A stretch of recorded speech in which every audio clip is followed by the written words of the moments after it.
Hello बच्चा लोग, तो आप सभी का स्वागत हमारे इस चैनल जी के भैया में। आज की इस वीडियो में मैं फिर से ला चुका हूं आप सभी के लिए जो है रेलवे ग्रुप डी एग्जामिनेशन 2025 के जी के जीएस का जो है आप सभी का जीएस ओनली जीएस यानी कि जनरल साइंस का दोस्तों 100 ऐसे महत्वपूर्ण सवाल जो कि आपके आने वाले एग्जामिनेशन में पूछे जा सकते हैं। जैसे कि आप सभी जानते हैं दोस्तों की एग्जाम जो है 17 नवंबर से स्टार्ट होने वाला है और आप सभी दोस्तों बेसब्री से इंतजार करें इस एग्जामिनेशन के लिए, क्योंकि दोस्तों ये रेलवे का ऐसा एग्जामिनेशन है जो कि दोस्तों काफ़ी ज़्यादा वैकेंसी लेकर आता है।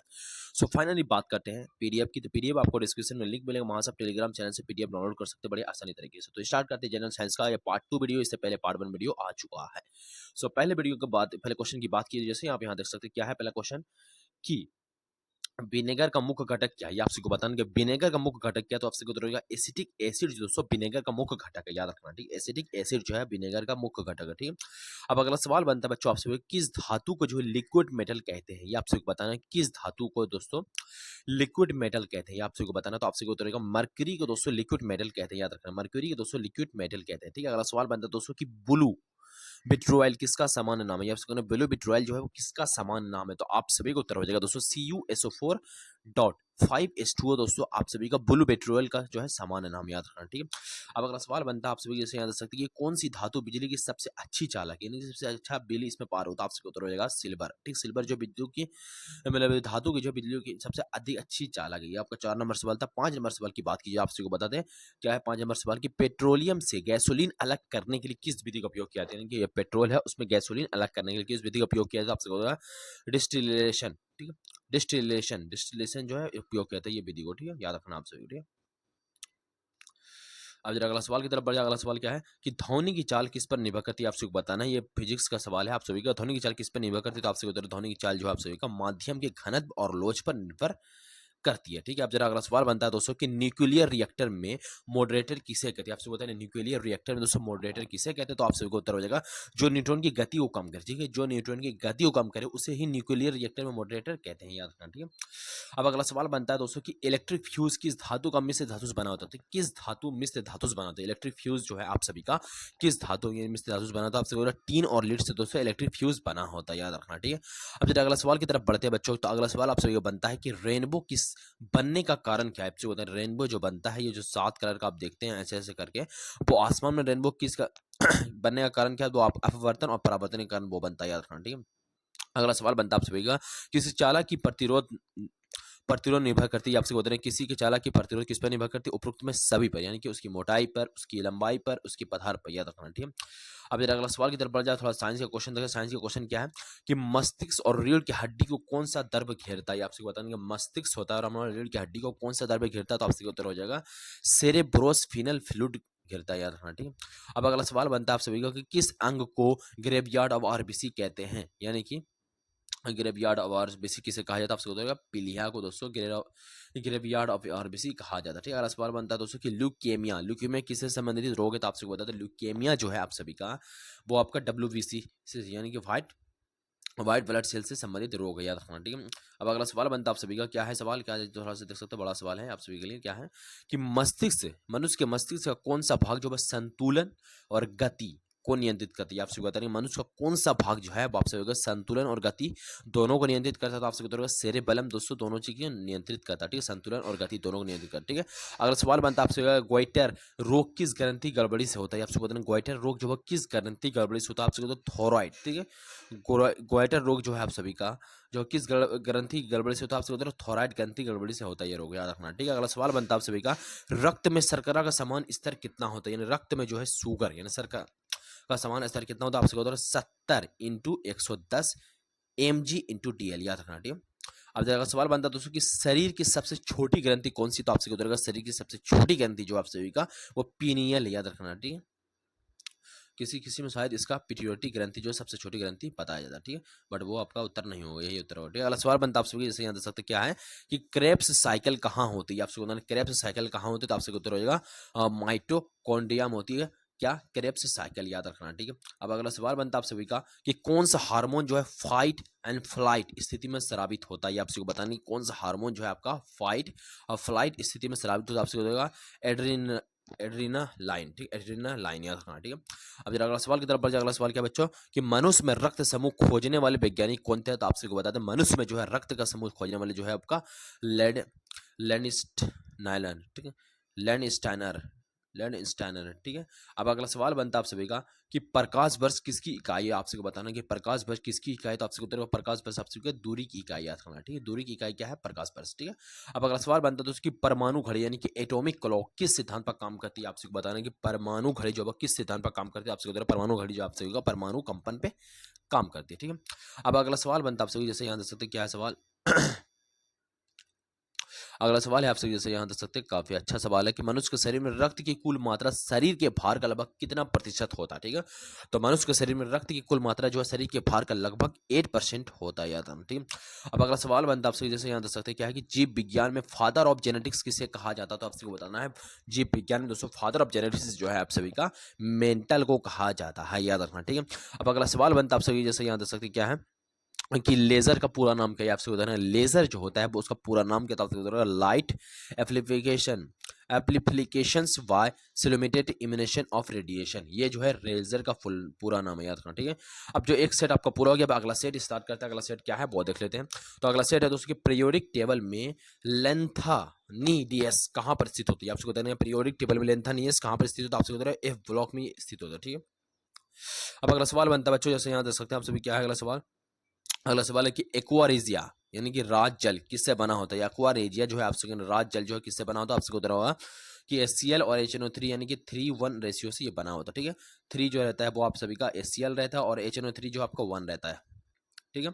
अब अगला सवाल की तरफ बढ़ जाए। अगला सवाल क्या दोस्तों कि फ्रोजन गैस किससे प्रयुक्त होती है, तो आपसे बताया फ्रोजन गैस जो आप सभी का रेफ्रिजरेटर से प्रयुक्त होती है, ठीक है। अब अगला सवाल की तरफ बढ़ जाए। अगला सवाल क्या बच्चों आप सभी का कि लोहे में जंग लगने के लिए क्या आवश्यक है, तो आपसे लोहे में जंग लगने के लिए जो आप सभी का ऑक्सीजन में आवश्यक है और पानी में आवश्यक है, इसके बिना दोस्तों लोहे में जंग नहीं लग सकता, याद रखना, ठीक है। अब अगला सवाल बनता है बच्चों आप सभी का कि किस धातु को फ्यूचर मेटल कहा जाता है, आपसे को बताना कि किस धातु को जो फ्यूचर मेटल कहा जाता है, आपसे टाइटेनियम को दोस्तों फ्यूचर मेटल कहा जाता है, याद रखना, ठीक है। अब जरा फिजिक्स का क्वेश्चन देखते हैं। फिजिक्स का क्वेश्चन क्या है कि परमाणु बम किस सिद्धांत पर काम करता है, आपसे को बताना है कि परमाणु बम जो है आप सभी का किस सिद्धांत पर काम करता है, आपसे बताना न्यूक्लियर फिजन के सिद्धांत पर काम करता है परमाणु आपका बम, ठीक है। अगला सवाल बनता है आप सभी जैसे यहाँ दर्शाते क्या है कि जियो स्टेशनरी सैटेलाइट की ऊंचाई पृथ्वी से लगभग कितनी होती है, तो आपसे बताइए तो जियो स्टेशनरी सैटेलाइट की ऊंचाई जो पृथ्वी से लगभग आपका 36,000 किलोमीटर जो है आप सभी का इसका ऊंचाई होती है, ठीक। अब अगला सवाल बनता है बच्चों आपसे किसी धातु यानी किसी वस्तु का रंग किस पर निर्भर करता है, आपसे बताइए किसी वस्तु का जो रंग है कोई भी वस्तु है उसका रंग जो है वो किस पर निर्भर करता है, आपसे बताना तो आपसे बताएगा परावर्तित प्रकाश की तरंगदैर्घ्य पर निर्भर करता है, ठीक है। अब जरा अगला सवाल की तरफ बढ़े बच्चों। अगला सवाल क्या है कि ट्रांसफार्मर, ठीक है, आप सभी को बताना है कि ट्रांसफार्मर किस पर कार्य करता है, ये आपसे को बताना है, तो आपसे को बताना ट्रांसफार्मर जो है हमारा वो AC करंट पर काम करता है, ठीक है। अब अगला सवाल बनता है आप सभी का कि क्वार्क किससे संबंधित है, तो आपसे को बताना क्वार्क जो आप सभी का उप परमाणविक कण से संबंधित है, ठीक है। अगला सवाल है आपसे जीव विज्ञान का कि रक्त में O2 का परिवहन किसके द्वारा होता है, रक्त में O2 परिवहन जो है वो आपका RBC के द्वारा होता है, ठीक है। अब अगला सवाल है आप सभी के जैसे यहाँ देख सकते हैं आप सभी क्या है। अगला सवाल है आप सभी का कि मनुष्य के हृदय में कितने वाल्व पाए जाते हैं, मनुष्य के हृदय में जो आप सभी के 4 वाल्व पाए जाते हैं, ठीक है। अब अगला सवाल है आपसे कि सिकल सेल एनीमिया किसके कारण होता है, आपसे बताना सिकल सेल एनीमिया किसके कारण होता है, आपसे बताएगा DNA म्यूटेशन, ठीक है। सिकल सेल एनीमिया किसके कारण होता है, आपसे DNA म्यूटेशन के कारण होता है, ठीक है। अब अगला सवाल बनता है आप सभी का कि पास्चुराइजेशन, ठीक है, पास्चुराइजेशन तकनीक का उपयोग किसके लिए किया जाता है, आपसे पास्चुराइजेशन तकनीक का उपयोग जो है आप सभी का दूध को सुरक्षित रखने हेतु के लिए किया जाता है, ठीक है। अगला सवाल बनता है दोस्तों कि प्लांट सेल में ऊर्जा उत्पादन कहाँ होता है, आपसे बताना कि प्लांट सेल में दोस्तों ऊर्जा उत्पादन कहाँ होता है, तो आपसे उत्तर हो जाएगा क्लोरोप्लास्ट, ठीक है। क्लोरोप्लास्ट में दोस्तों प्लांट सेल में ऊर्जा का उत्पादन होता है, याद रखना, ठीक है। अब अगला सवाल बनता है आप सभी से यहाँ देख सकते हैं क्या है सवाल कि किस वैज्ञानिक को फादर ऑफ मॉडर्न केमिस्ट्री कहा जाता है, ये आप सभी को बताना है। ये थोड़ा सा मिक्स क्वेश्चन है, तो आपसे बता दें किस वैज्ञानिक को फादर ऑफ मॉडर्न केमिस्ट्री कहा जाता है, आपसे बताया लेबॉइजर, ठीक है। लेबॉइजर को दोस्तों मॉडर्न केमिस्ट्री का जो है फादर कहा जाता है। अगला सवाल बनता है आप सभी का कि हिग्स बोसन कण को क्या कहा जाता है, आपसे बता दें हिग्स बोसन कण को क्या कहा जाता है, आपसे बताएगा गॉड पार्टिकल कहा जाता है हिग्स बोसन कण को, ठीक है। अब अगला सवाल है आप सभी जैसे जैसे ग्रीन हाउस प्रभाव किस गैस से सबसे अधिक होता है, तो ग्रीन हाउस प्रभाव जो आप सभी का CO2 गैस से सबसे अधिक होता है, ठीक है। अगला सवाल बनता है दोस्तों कि MRI तकनीक किस पर आधारित है, तो आपसे बताएं MRI तकनीक जो आप सभी का न्यूक्लियर मैग्नेटिक रेजोनेंस तकनीक पर आधारित है, याद रखना, ठीक है। अब अगला सवाल बनता है आप सभी जैसे यहाँ देख सकते हैं क्या सवाल अगला अगला सवाल है दोस्तों कि पौधों में पानी के परिवहन का सिद्धांत किसने दिया था? तो आपसे पौधों में पानी का परिवहन का सिद्धांत जो आप सभी का डिक्सन और जॉली ने दिया था। ठीक है, डिक्सन और जॉली ने दिया था। ठीक है, याद रखना। अब अगला सवाल बनता है कि श्वसन तंत्र, ठीक है, श्वसन तंत्र का कौन सा भाग जो है वो वॉइस बॉक्स कहलाता है? तो आपसे बता दें श्वसन तंत्र का जो है आप सभी का लेरेनेक्स बॉक्स जो है आप सभी का श्वसन तंत्र का जो है वॉइस बॉक्स कहलाता है। ठीक है, अगला सवाल बनता है आपसे कि डीएनए की प्रतिकृति यानी डीएनए की रिप्लिकेशन कब होती है? तो आपसे बता दें डीएनए की प्रकृति जो आप सभी का इंटरफेस होती है। ठीक है, अगला सवाल बनता है दोस्तों कि फोटो इलेक्ट्रिक इफेक्ट किसने खोजा था? आपसे फोटो इलेक्ट्रिक इफेक्ट जो आप सभी का आइंस्टाइन ने खोजा था। याद रखना, आइंस्टाइन ने दोस्तों फोटो इलेक्ट्रिक इफेक्ट खोजा था। ठीक है, अगला सवाल बनता है दोस्तों कि ब्रायोन और मेसोन किससे बने होते हैं? तब से ब्रायोन और मेसोन जो आप सभी का क्वार्क से बने होते हैं। याद रखना आप सभी। ठीक है, अगला सवाल बनता है दोस्तों कि पेलेरिया प्लेग्स रोग जो है किस विटामिन की कमी के कारण होता है? आपसे विटामिन बी3 के यानी कि नियासिन, विटामिन बी3 नियासिन की कमी से होता है ये रोग। ठीक है, दो सेट का पीरियड का तीसरा सेट की तरफ हम लोग बढ़ रहे हैं। क्या है तीसरा सेट? ठीक है, आपका ड्राई आइस क्या है? तो आपसे बताना है। तो ड्राई आइस क्या है? तो आपसे ठोस CO2 दोस्तों आपका ड्राई आइस है। ठीक है, अब अगला सवाल बनता है दोस्तों जैसे यहाँ देख सकते क्या है कि एल्युमिनियम का उद्योग में प्रयुक्त बॉक्साइड का रासायनिक सूत्र क्या है? आपसे बताना है कि एल्युमिनियम उद्योग में प्रयुक्त बॉक्साइड का रासायनिक सूत्र क्या है? तो आपसे बताएगा LO2 2H2O दोस्तों आपका एल्युमिनियम उद्योग में प्रयुक्त बॉक्साइड का रासायनिक सूत्र है। ठीक है, याद रखना। ठीक है, अब अगला सवाल बनता है दोस्तों कि TNT, ठीक है, TNT यानी कि ट्रिनिट्रोलियन का उपयोग किसमें किया जाता है? आपसे बताना है कि TNT ट्रिनिट्रोयूल का उपयोग किसमें किया जाता है? आपसे उत्तर हो जाएगा ये आपसे एक्सप्लोसिव विस्फोटक में किया जाता है। ठीक है, अब अगला सवाल बनता है दोस्तों कि किस गैस को मार्स गैस कहा जाता था? आपको बता दें किस गैस को मार्स गैस कहा जाता है? आपको उत्तर होगा CH4 को दोस्तों मार्स गैस कहा जाता है। ठीक है, अब अगला सवाल बनता है कि कौन सा अम्ल जो है विटामिन सी कहलाता है? तो आपसे उत्तर होगा एस्कॉर्बिक एसिड जो आपसे विटामिन सी कहलाता है। ठीक है, अगला सवाल बनता है आपसे फिजिक्स से सवाल है कि किस द्रव्यमान को एटॉमिक मास यूनिट AMU कहा जाता था? आपको किस द्रव्यमान को दोस्तों AMU एटॉमिक मास यूनिट कहा जाता है? आपसे उत्तर होगा 1/12 C एटॉम मास कहा जाता है। ठीक है, अगला सवाल बनता है आप सभी का कि एक्सरे की खोज किसने की थी? तो आपको एक्सरे की खोज आप सभी का रियोंटन की थी। किसने की? तो रोएंटेंजन ने की थी। ठीक है, अगला सवाल बनता है आप सभी का क्या है कि बल्ब में आर्गन या नाइट्रोजन गैस क्यों भरी जाती है? तो आपसे बल्ब में हमारा बल्ब जो उसमें जो है टंगस्टन को जल्दी पिघलाने से रोकने के लिए दोस्तों जो आर्गन और नाइट्रोजन गैस उसमें भरी जाती है। याद रखना। ठीक है, अब अगला सवाल बनता है दोस्तों कि ध्वनि की तरंग की तीव्रता, ध्वनि तरंग की तीव्रता मापी जाती है आपसे बताओ डेसिबल में मापी जाती है। याद रखना। ठीक है, डेसिबल में मापी जाती है। ठीक है, अगला सवाल बनता है आप सभी जैसे याद रख सकते क्या है कि वह गति जिस पर कोई धातु पृथ्वी के गुरुत्वाकर्षण से बाहर निकल सके क्या कहलाती है? तो आपको बता दें वह गति जिस पर कोई वस्तु पृथ्वी के गुरुत्वाकर्षण से बाहर निकल सके वह क्या कहलाती है? आपको एस्केप वेलोसिटी कहलाती है। ठीक है, एस्केप वेलोसिटी कहलाती है। ठीक है, अब अगला सवाल बनता है आप सभी का क्या है जैसे यहाँ देख सकते हैं आप सभी कि मानव शरीर की सबसे बड़ी धमनी कौन सी? तो आपसे बता दें मानव शरीर की सबसे बड़ी धमनी जो आपका ओटा है। अगला सवाल बनता है आप सभी जैसे यहाँ देख सकते हैं क्या है सवाल कि मानव शरीर की सबसे बड़ी कोशिका कौन सी? आपको ओबम जो है मानव शरीर की सबसे बड़ी कोशिका है। ठीक है, अगला सवाल बनता है तो उसकी मलेरिया रोग का कारण कौन सा? परजीवी। तो आपसे उधर मलेरिया रोग का सबसे कौन सा जो कारण है आप सभी का वो प्लाज्मोडियम है। ठीक है, प्लाज्मोडियम के कारण दोस्तों मलेरिया रोग होता है। ठीक है, अब अगला सवाल बनता है आप सभी क्या है दोस्तों कि ट्यूबरकुलोसिस यानी कि टीबी का कारण कौन सा जीवाणु? तो आपसे मतलब ट्यूबरकुलोसिस टीबी का मुख्य कारण जीवाणु जो है आप सभी का माइकोबैक्टीरियम ट्यूबरकुलोसिस है। याद रखना। ठीक है, अगर अगला सवाल बनता है आप सभी कि मनुष्य के शरीर का कौन सा अंग जो है यूरिया बनाता था? आपसे मनुष्य शरीर का जो है आपसे लीबर अंग जो है आपका यूरिया बनाता। ठीक है, अगला सवाल बनता है आप सभी जैसे यहाँ देख सकते क्या है कि मानव शरीर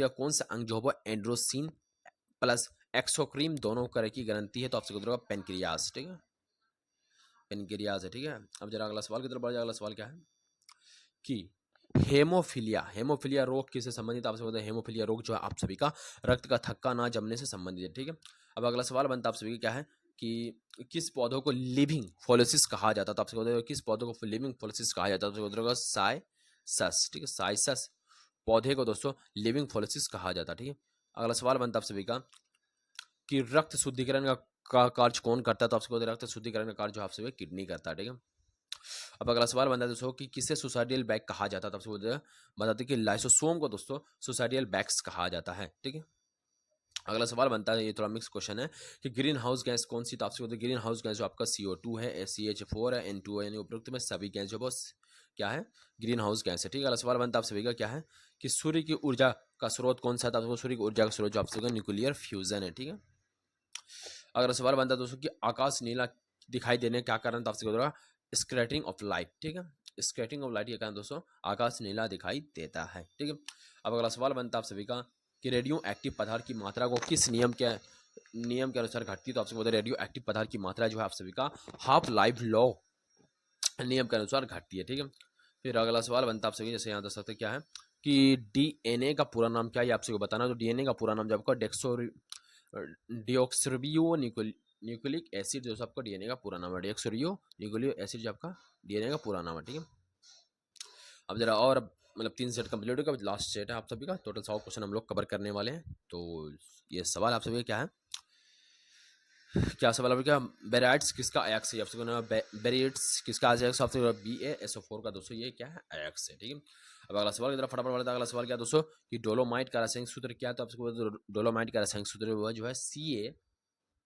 CaMgCO3 होल 2 दोस्तों आप सभी का डोलोमाइट का रासायनिक सूत्र है, याद रखना। ठीक है, अब अगला सवाल बनता है दोस्तों कि प्रोड्यूसर गैस में मुख्यतः क्या होता है, तो आपसे बोलता है प्रोड्यूसर गैस में जो मुख्यतः जो आपसे CO और प्लस N2 होता है। ठीक है, अब अगला सवाल बनता है दोस्तों कि गन पाउडर का मुख्य घटक कौन सा नहीं है, तो आपसे बताना है गन पाउडर का मुख्य घटक कौन सा नहीं, तो आपसे होगा सोडियम क्लोराइड नहीं है इसका। ठीक है, वहाँ की चारकोल है, सल्फर है, पोटेशियम नाइट्रेट सब दोस्तों गन पाउडर का क्या बोलते हैं वो है मुख्य घटक। अगला सवाल बनता है दोस्तों कि लाफिंग गैस का प्रयोग किस चिकित्सा में किया जाता है, तो आपसे बताते हैं लाफिंग गैस का प्रयोग जो है आप सभी का जो है डेंटल सर्जरी में किया जाता है। ठीक है, डेंटल सर्जरी मतलब जब दांत का ऑपरेशन किया था। ठीक है, अगला सवाल बनता है दोस्तों कि किस नियम को लॉ ऑफ इनर्शिया कहते हैं, तो आपसे बता दें न्यूटन का फर्स्ट लॉ, यानी कि न्यूटन का पहला नियम को दोस्तों जड़त्व का नियम कहा जाता है या फिर लॉ ऑफ इनर्शिया कहा जाता है। ठीक है, याद रखना आपसे भी। ठीक है, अगला सवाल बनता है आपसे जैसे याद कर सकते क्या है कि प्रकाश की गति सबसे अधिक किस माध्यम में होती है, आपसे बताते हैं प्रकाश की गति सबसे अधिक जो है आपसे निर्बाध में होती है। ठीक है,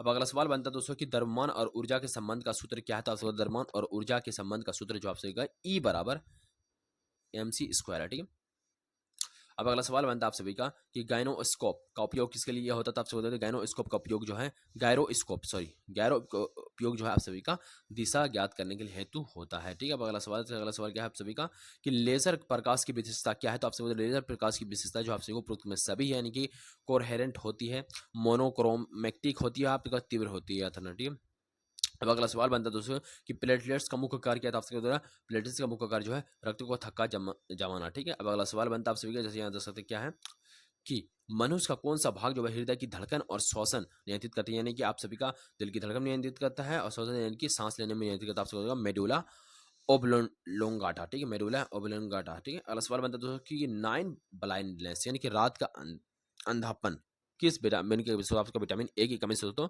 रतौंधी होती है। ठीक है, अब अगला सवाल बनता है दोस्तों कि कौन सा हार्मोन जो है मिल्क सेक्रेशन यानी कि दूध का सेवन करता है, तो आपसे बताते हैं कौन सा हार्मोन, तो आपका हो जाएगा प्रोलैक्टिन। ठीक है, प्रोलैक्टिन जो है आप सभी का दूध का जो है सेक्रेशन करता है। ठीक है, अगला सवाल बनता है आप सभी का, जैसे यहाँ देख सकते हैं क्या है कि मनुष्य शरीर में डायबिटीज किस हार्मोन की कमी से होता है, आपसे इंसुलिन की कमी से दोस्तों डायबिटीज होता है। ठीक है, यानी कि मधुमेह। अगला सवाल बनता है दोस्तों किस तत्व को किंग ऑफ केमिकल्स कहा जाता है, तो आपसे बता दें किस तत्व को किंग ऑफ केमिकल्स कहा जाता है, तो आप सभी को उत्तर हो जाएगा H2SO4 को दोस्तों किंग्स ऑफ केमिकल्स कहा जाता है। ठीक है, अगला सवाल बनता है आप सभी जैसे यहाँ देख सकते हैं कि किस वैज्ञानिक को फादर ऑफ ग्रीन रेवोल्यूशन कहा जाता है, तो आपसे बता दें MS स्वामीनाथन को दोस्तों जो है फादर ऑफ रेवोल्यूशन यानी कि हरित क्रांति का जनक कहा जाता है MS स्वामीनाथन को, याद रखना। ठीक है, अब थोड़ा सा अगला सवाल की तरफ बढ़ते हैं। अगला सवाल क्या है, अगला सवाल है आप सभी का कि डायनेमो किस ऊर्जा को किस में बदलता है, आपसे बताते यांत्रिक ऊर्जा को विद्युत ऊर्जा में बदलता है कौन, डायनेमो, याद रखना। ठीक है, अगला सवाल बनता है दोस्तों कि केवलर किस प्रकार का पदार्थ है, तो आपसे बताते केवलर जो है आप सभी का वह कृत्रिम पॉलीमर प्रकार का पदार्थ है। ठीक है, अगला सवाल बनता है आप सभी का कि किस पदार्थ को टीयर गैस कहा जाता है, तो आपसे होगा क्लोरोफिस्टिन को दोस्तों टीयर गैस कहते हैं। ठीक है, अब अगला सवाल बनता है, अगला सवाल क्या है, तो अगला सवाल है आप सभी का कि किस उपकरण का प्रयोग रक्तचाप मापने के लिए किया जाता है, आपसे बताते हैं रक्तचाप मापने के लिए आप सभी का जो है HP गनोमोमीटर के लिए किया जाता है। ठीक है,